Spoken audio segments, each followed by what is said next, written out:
پڑھنے کے بعد نوکریاں نہیں ملتی ہیں، اس لیے کہ اس کی مثال میں خود ہوں۔ ہاں یہ ہے کہ جب مدارس سے فراغت کا وقت آتا ہے تو طلبہ پریشان ہوتے ہیں، چونکہ 8 سال 9 سال 10 سال وہ محنت کرتے ہیں اور وہ پریشان ہوتے ہیں کہ گھر والے بہت زیادہ امید باندھ چکے ہیں، اب کیا کریں گے مستقبل میں جا کر کے، پریشانیاں ہوتی ہیں۔ لیکن اس کی ذمہ داری مدارس پر نہیں ہے کہ مدارس میں پڑھنے والے طلبہ کامیاب نہیں ہوتے ہیں، بلکہ آپ یہ کہہ سکتے ہیں کہ یہ لیک آف سسٹم ہے، یہ نظام کی کمی کو آپ کہہ سکتے ہیں۔ آپ یہ کہہ سکتے ہیں کہ اس اسٹینڈرڈ کی تعلیم نہیں دی جاتی ہے جس اسٹینڈرڈ کی تعلیم ہر زمانے میں اس کی ضرورت ہے، تو یہ تو آپ کہہ سکتے ہیں، لیکن آپ یہ سراسر ہرگز نہیں کہہ سکتے کہ مدرسے میں پڑھنے والوں کو نوکریاں نہیں ملتی ہیں۔ عام طور پہ ایک مفروضہ یہ بھی ہے کہ مدرسے میں پڑھنے کے بعد یا تو مساجد میں چلے جائیں گے، امام بن جائیں گے، مدرسے میں مدرس ہو جائیں گے، یا کسی مکتب میں پڑھانے لگیں گے، یا کچھ لوگ تجارت کے بھی میدان میں چلے جاتے ہیں۔ اس میں کوئی شک نہیں کہ اگر مدارس میں پڑھانے کی جگہ مل جائے، سبحان اللہ، مساجد میں امامت کی جگہ مل جائے، اس سے اچھی کیا بات ہو سکتی ہے؟ مکتب میں بھی ذمہ داری ادا کر سکتے ہیں، لیکن میں پورے چیلنج کے ساتھ کہہ سکتا ہوں کہ یہ صرف 3 شعبہ جات ہی ایسے نہیں ہیں کہ جہاں مدارس کے ذمہ داران یا مدارس کے فارغین جا سکتے ہیں، بلکہ پورے چیلنج کے ساتھ کہہ سکتا ہوں۔ اور آج جب 1 گھنٹے کا میرا لیکچر آپ سنیں گے تو آپ کے ذہن و دماغ سے یہ بات نکل جائے گی کہ مدارس میں پڑھنے والے اور فارغین کے لیے صرف یہ 3 شعبہ جات نہیں ہیں، بلکہ 500 سے زائد ایسے شعبہ جات ہیں جہاں یہ مدارس کے فارغین جا سکتے ہیں۔ اس کا مطلب کیا ہے کہ ہم اس طرح سے ان کی کاؤنسلنگ نہیں کرتے ہیں، وہ ذمہ داریاں ادا نہیں کر پاتے ہیں، یا انہیں ہم اس طرح سے کمیونیکیٹ نہیں کر پاتے ہیں، انہیں ہم بتا نہیں پاتے ہیں کہ آپ کے لیے کہاں کہاں مواقع ہیں۔ تو سب سے پہلے جو مدارس کے یہاں ذمہ دار علماء کرام موجود ہیں، آپ میری بات سمجھ رہے ہیں؟ آواز پہنچ رہی صحیح سے؟ تو سب سے پہلے جو طلبہ یا طالبات مدارس میں زیر تعلیم ہیں انہیں یہ احساس دلانا ہوگا، اور میں آپ کو جو طلبہ یہاں پہ موجود ہیں اور جن کی دستار بندی ہو رہی ہے یا جو مدارس میں تعلیم حاصل کر رہے ہیں، میں انہیں آپ کو یقین دلانا چاہتا ہوں کہ مدارس کی تعلیم آپ کے لیے نعمت غیر مترقبہ ہے۔ This is very important for you and for your life۔ اللہ رب العزت نے فرمایا ربنا آتنا فی الدنیا حسنہ،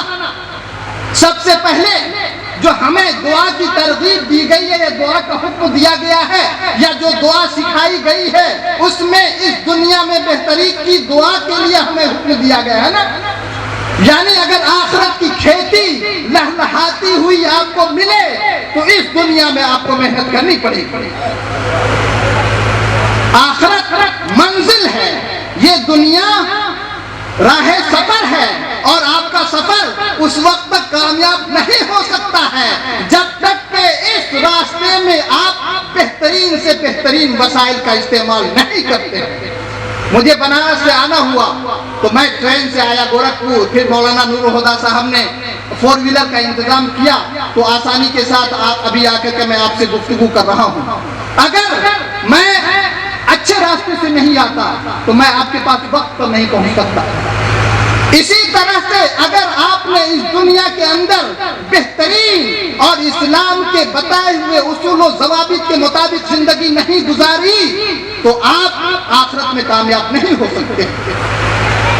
تو سب سے پہلے میں آپ کو یقین دلانا چاہتا ہوں، وہ لوگ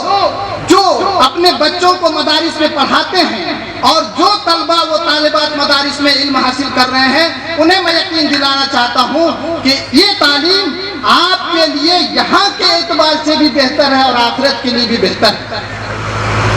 اس کے علاوہ ذمہ داران اپنے ذہن و دماغ میں یہ بات بیٹھا لیں، اور جو ان طلبہ و طالبات کے سرپرست ہیں کہ مدارس میں تعلیم حاصل کرنے کے بعد انشاءاللہ انہیں ملازمت بھی ملے گی اور ہمارے معاشرے کا ایک معزز شہری بننے میں بھی وہ بچے کامیاب ہوں گے۔ اور اس وقت پوری دنیا اس بات پر زور دے رہی ہے کہ ہم سماج کو ایک بہترین شہری the best citizen of society کس طرح دے سکتے ہیں. اس وقت بہت زیادہ اس پر زور دیا جا رہا ہے اور بہت زیادہ اس پر کام کیا جا رہا ہے. تو سب سے امپورٹنٹ یہ ہے کہ مدارس کے ذمہ داران اس بات کے لیے تیار ہو اور یہ سرپرست اس بات کے لیے تیار ہو, انہیں یقین دلائیں طلبہ و طالبات کو اور والدین کو کہ ان کے بچے جو یہاں تعلیم حاصل کر رہے ہیں ان کا مستقبل یہاں محفوظ ہے.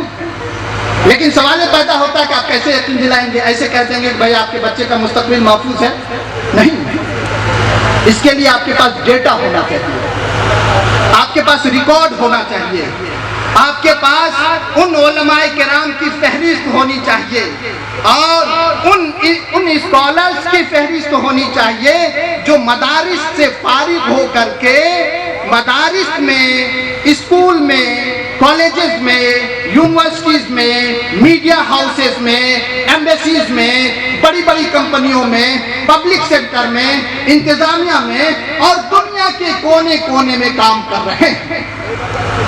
تو سب سے پہلا کام مدارس کے ذمہ داران یہ کریں کہ ایک ڈیٹا تیار کریں. مثال کے طور پر الجامعۃ الاشرفیہ کا ایک فارغ ڈاکٹر شاہد رضا مصباحی جو یہاں آنے والی بھی تھے, کسی وقت کسی وجہ سے نہیں آ سکے, تو انہوں نے IAS کوالیفائی کیا, UPSC کوالیفائی کیا. ڈاکٹر سجاد عالم مصباحی وہ پریزیڈنسی یونیورسٹی کلکتہ کے پروفیسر ہوئے, پروفیسر غلام یحییٰ انجم صاحب پروفیسر ہوئے جامعہ ہمدرد یونیورسٹی میں. اسی طرح سے ہمارے استاد گرامی حضرت علامہ مولانا مسعود احمد برکاتی صاحب یہاں پہ تشریف رکھتے ہیں. آپ امریکہ کی سرزمین پر آئے دن جاتے ہیں اور دنیا کے کونے کونے میں آپ تبلیغ کا فریضہ انجام دے رہے ہیں. یہاں پہ جتنے بھی علماء کرام آپ دیکھ رہے ہیں, ایک پوری فہرست آپ کو تیار کرنی ہوگی کہ جو ہمارے علماء کرام مدارس میں فارغ ہو کر کے مدارس میں بھی کامیاب ہیں اور دنیا کے دیگر شعبہ جات میں بھی کامیاب ہے. اگر آپ کے پاس یہ ڈیٹا موجود ہوگا تو آپ اپنے طلبہ کو یہ بتا سکیں گے کہ اے میرے بچے سنو,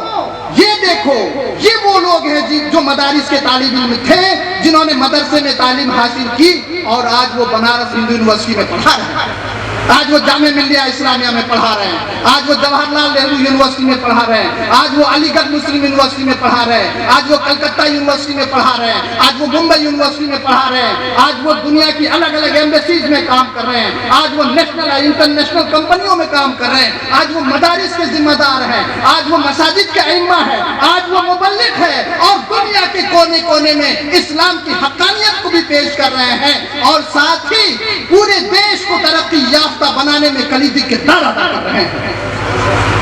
تو یہ مدارس کے ذمہ داران کو یہ بتانا ہوگا. اس کے علاوہ سب سے امپورٹنٹ یہ ہے کہ جب آپ اس زندگی کے شعبے میں آپ کامیاب ہونے کی کوشش کریں گے تو آپ کو کچھ پیش کی تیاری کرنی ہوگی. تو مدارس میں اگر ہمارے طلبہ زیر تعلیم ہیں تو ان کے لیے سب سے امپورٹنٹ دو چیز ہے. اگر آپ بنیادی طور پر دو چیز کی تعلیم دے دیں تو مدارس کا جو نصاب ہے وہ اتنا شاندار, اتنا جاندار, اتنا مکمل ہے کہ اگر اس کی صحیح طور پر تعلیم دے دی جائے اور اس کے ساتھ ساتھ صرف اور صرف انگریزی زبان اور کمپیوٹر کی تعلیم دے دیں تو میں آپ کو چیلنج کے ساتھ کہہ سکتا ہوں کہ 50% روزگار کے مواقع اپنے آپ حل ہو جائیں گے. صرف اور صرف آپ انگریزی کی تعلیم دے دیجئے اور کمپیوٹر سکھا دیجئے. انگریزی کی تعلیم کیوں بھائی؟ آج پورے بھارت ہی نہیں بلکہ دنیا کے کونے کونے میں انگلش میڈیم اسکول کھل رہے ہیں. ان اسکولوں میں جو ہمارے مسلمان کھول رہے ہیں ان اسکولوں میں پڑھانے کے لیے اسلامک اسٹڈیز یعنی اسلامیات پڑھانے کے لیے اساتذہ کی ضرورت پڑتی ہے. اب انگلش میڈیم اسکول میں اگر کوئی عالم دین اسلامیات یعنی اسلامک اسٹڈیز پڑھانے کے لیے جائیں گے تو انگریزی زبان کا آنا ضروری ہے. اور اس کے ساتھ ساتھ ظاہر ہے کہ جتنے بھی انگلش میڈیم اسکول ہوتے ہیں وہاں اسمارٹ کلاسز ہوتی ہیں, تو کمپیوٹر کے ذریعے تعلیم دی جاتی ہے، تو کمپیوٹر کی وجہ سے وہ اسمارٹ کلاس تیار کر لیں گے اور انگلش کی وجہ سے ان کو وہاں نوکری مل جائے گی۔ اب میں ایک سوال کرتا ہوں ان علماء کرام سے، یہ بتائیں کہ اگر کوئی مدرسے کا فارغ یعنی ہم میں سے کوئی کسی اسکول میں جا کر کے دینیات کی تعلیم دیتا ہے تو کیا اس کا یہ کام بعین ہی ان افراد کی طرح سے نہیں ہے جو مدارس میں دینی تعلیم دے رہے ہیں؟ ہے نہیں ہے؟ تو اس وقت میرے پاس اس وقت ایک دو نہیں بلکہ سینکڑوں ایسی جگہیں موجود ہیں جو اس انگلش میڈیم اسکول ہیں، وہ لوگ کہتے ہیں کہ کوئی ایسا عالم دے دیجئے جو کمپیوٹر جانتے ہو، انگریزی جانتے ہو اور انگریزی میں ہمارے بچوں کو اسلامک اسٹڈیز پڑھا سکیں۔ تو اب آپ دیکھیے کہ ایک دو نہیں سینکڑوں ہزاروں لاکھوں ایسے اسکول ہیں جہاں پہ آپ کی ضرورت ہے اور آپ کے طلبہ کی ضرورت ہے۔ اگر آپ انہیں انگلش کی تعلیم دے دیتے ہیں اور کمپیوٹر کی تعلیم دے دیتے ہیں، انگلش کا ایک فائدہ یہ بھی ہے کہ انگریزی زبان اس میں کوئی شک نہیں کہ انٹرنیشنل زبان ہے۔ اگر آپ گورکھپور کی سرزمین سے باہر نکلتے ہیں اور ایسی جگہ چلے جائیں، ساؤتھ چلے جائیں، آپ کیرلا چلے جائیں، کرناٹکا چلے جائیں، یہاں تک کہ آپ میگھالیہ چلے جائیں، آپ وہاں جا کر کے آپ ظاہر ہے کہ اپنی زبان میں بول نہیں سکتے، تو وہاں آپ کو کمیونیکیٹ کرنے کے لیے، دوسروں کو بتانے کے لیے انگریزی زبان کا آنا ہی ضروری ہے۔ تو انگریزی زبان آنے کے بعد سب سے بڑا فائدہ یہ ہوگا کہ یہ علماء کرام اپنے علاقے تک محدود نہیں رہیں گے بلکہ ان کے لیے پوری دنیا وسیع ہو جائے گی اور پوری دنیا کے اندر ان کے لیے مواقع موجود ہوں گے۔ اور کمپیوٹر جاننے کے بعد ان کو بھی کسی روزگار کی تلاش نہیں ہوگی، گھر بیٹھے یہ اسمارٹ کلاس تیار کر کے گھر بیٹھے ایسے افراد کو پڑھا سکتے ہیں جو دنیا کے کسی کونے میں ہو۔ اس کے علاوہ آن لائن کلاسز کا سسٹم، یہ آن لائن کلاسز کا سسٹم ڈیولپ کر سکتے ہیں۔ آن لائن کلاسز، اس وقت میرا بچہ انگلش میڈیم اسکول میں پڑھتا ہے لیکن ہم اسے دینیات کی تعلیم ایک